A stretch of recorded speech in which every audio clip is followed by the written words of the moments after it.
I smashed a low bridge, well, chandelier, yeah. I am not a certified air conditioner technician. We are doing our best.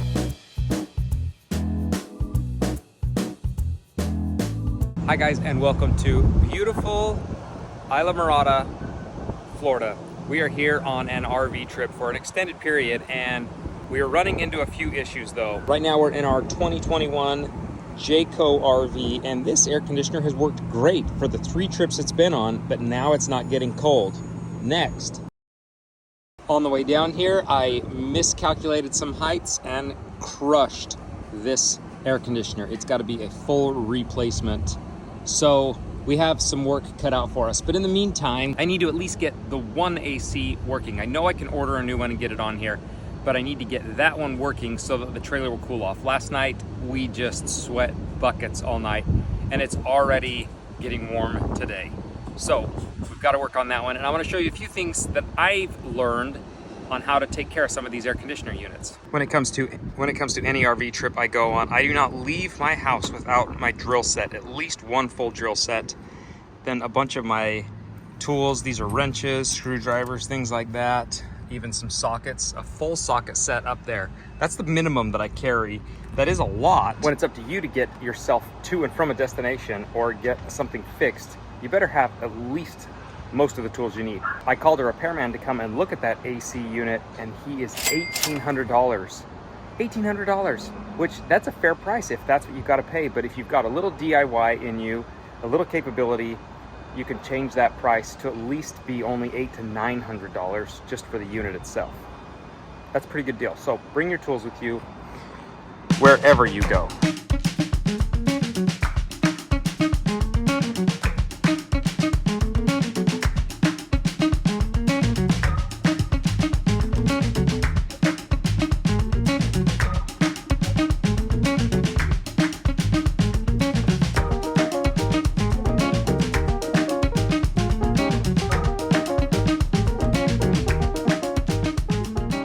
Just so we're clear, when it comes to air conditioning work, I am not a certified air conditioner technician. What I am is going to give you some guidance on if you want to try and tackle it somewhat so far on your own. So let's just get that out of the way. I've gotten everything off. I took the cover off, and I did put the bolts back because we're on a slope surface high in the air. I don't want to lose any bolts. It's windy, so put the bolts right back in the holes you pull them out of. I put this cover off as well. It gets me into these capacitors.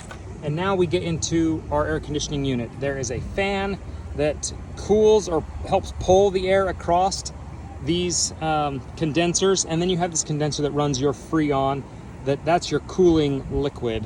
And I don't know all the technicality of it, but I do know the parts of it and how it's got to work. My fan is working. This is hot, but it is not working.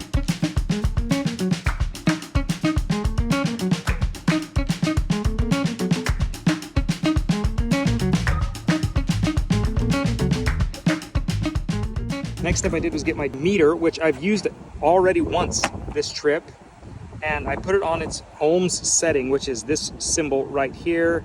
I put it down to 200 because I don't know the limits of this. With my ohms reader, or my meter right there, I take my black and my red, put it on these 2 terminals right here. This one and this one, 1.9. This one and this one, 0.5.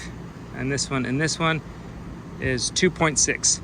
What you have to do is add 2 of the lower numbers together, and it should get what this one comes up with. And we're a point off, so I think our resistance looks good. We are getting good continuity between everything here. Now we go to the next step. Using our meter, we checked, and this is lining up okay.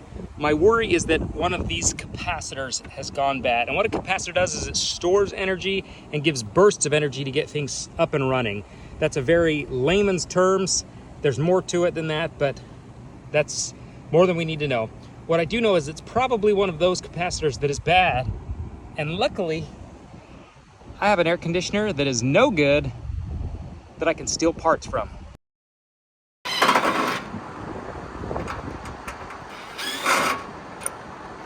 A few days ago when we were coming across the country, I smashed a low bridge, well, chandelier, yeah, it was low, hit this, crush this guy. I don't think it's any good.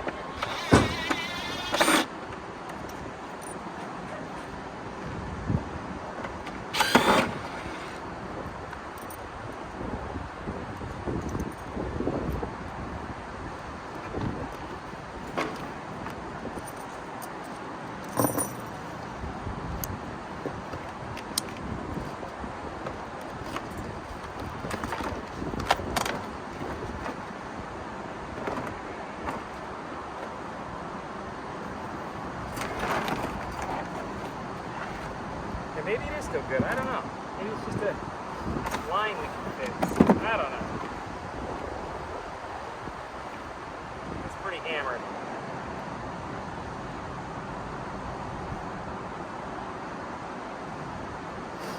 What I do know is the parts inside of it are still, some of them, pretty good.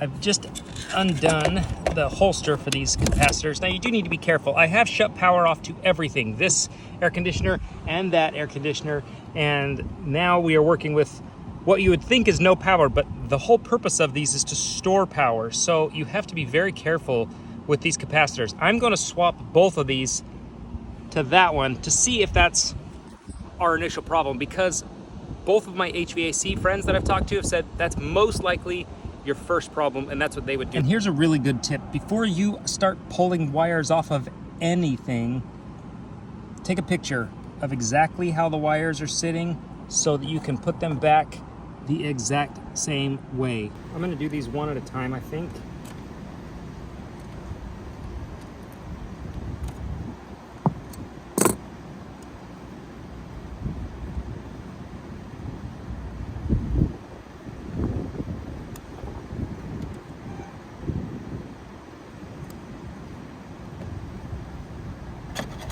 Capacitor number 1 is done. Let's change capacitor number 2.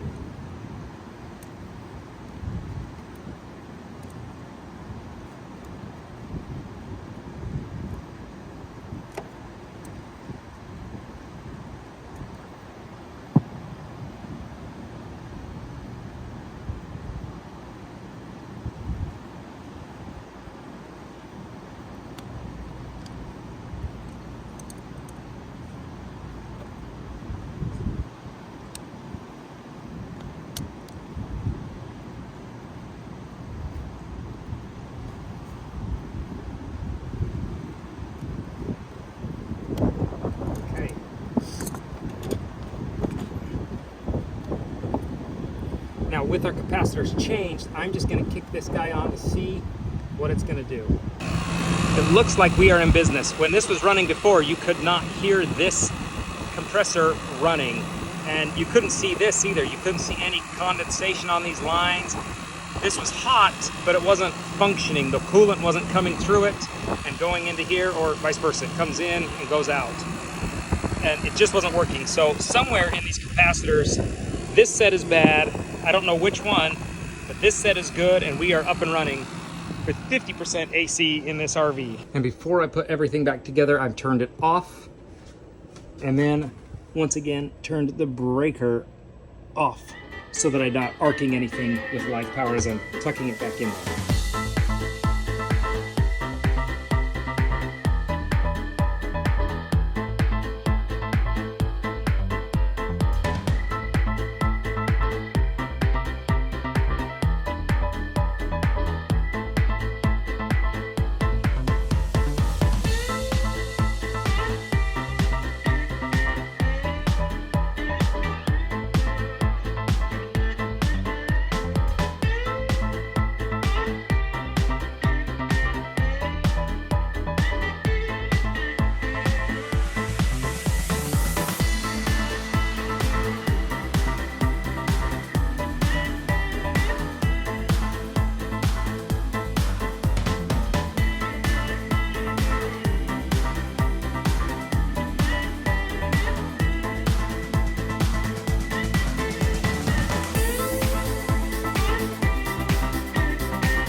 with a little bit of work and a little bit of thinking outside the box, we were able to repair this AC, and for 2 solid days it has been running ice cold, so much that we've had to turn the air conditioner down.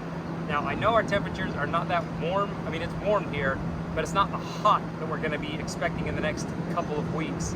So it is detriment that we get the second one fixed, so stay tuned for that video. If you like today's video, give it a thumbs up. If you're new to the channel, subscribe. And if you don't want to miss out on any of our RV adventures or RV repairs down here in the Florida Keys, click that notification bell, and I'll see you guys next time.